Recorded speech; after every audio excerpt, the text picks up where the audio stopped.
ഇന്ന് നമ്മുടെ തട്ടകത്തിലെ പൂരത്തിൻ്റെ കുറച്ച് വിശേഷങ്ങൾ കണ്ടാലോ. ഞങ്ങൾ രാവിലെ ഒരു 7:45 കഴിഞ്ഞപ്പോൾ ഞങ്ങൾ അമ്പലത്തിലെത്തിയിട്ടോ. അമ്പലത്തിൽ അത്യാവശ്യം നല്ല രീതിയിൽ തിരക്കുണ്ടായിരുന്നു. ഈ പൂതരും തിറകളൊക്കെ അവിടെ വന്ന് കളിച്ച് പോകുന്നുണ്ടായിരുന്നു കേട്ടോ. ഇങ്ങനെ അമ്പലത്തിൽ വന്ന് കളിച്ച് പോയതിന് ശേഷമാണ് അവർ ഓരോ വീട്ടിൽ കൂടി ചെന്ന് കളിക്കുക.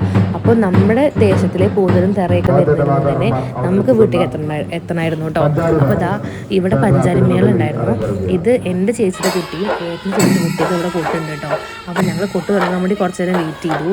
കൊട്ട് തുടങ്ങി കുറച്ച് നേരം കഴിഞ്ഞിട്ട് നമ്മൾ വീട്ടിലേക്ക് പോരാൻ വേണ്ടി നിന്നു കേട്ടോ. വീട്ടിലേക്ക് പോരാന് മുന്നേ ലച്ചുട്ടിക്ക് കുറച്ച് സ്ലൈഡും കാര്യങ്ങളൊക്കെ നോക്കാൻ വേണ്ടി പോയി.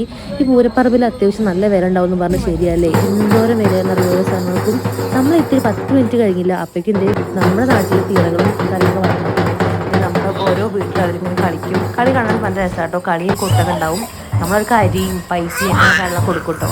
നമ്മൾ ഓരോ വീട്ടിലും നമ്മുടെ വീടിൻ്റെ അടുത്ത് തന്നെ നമ്മുടെ വലിയച്ഛൻ്റെ ചെറിയച്ഛൻ്റെ ഒക്കെ വീടായതുകൊണ്ട് നമ്മൾ ഓരോ വീട്ടിലേക്ക് പോകുന്തോറും അവരുടെ കൂടെ നമ്മളും പോയിട്ട് ഈ ഡാൻസ് കാണും കേട്ടോ.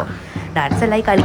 അപ്പോൾ നമ്മളവർക്ക് പൈസ കൊടുക്കും. ഉച്ചയ്ക്ക് നല്ല വിശാലമായിട്ട് പൂരമായതുകൊണ്ട് നോൺ വെജ് ഉണ്ടായിരുന്നു കേട്ടോ. ചിക്കനും ചിക്കൻ ചില്ലി നെയ്ച്ചോറും സാലഡൊക്കെ കൂട്ടി നന്നായിട്ട് കഴിച്ചു. പപ്പടം ഉണ്ടായിരുന്നു. അതിൻ്റെ ഞാൻ വീഡിയോ എടുക്കാൻ മറന്നു കേട്ടോ.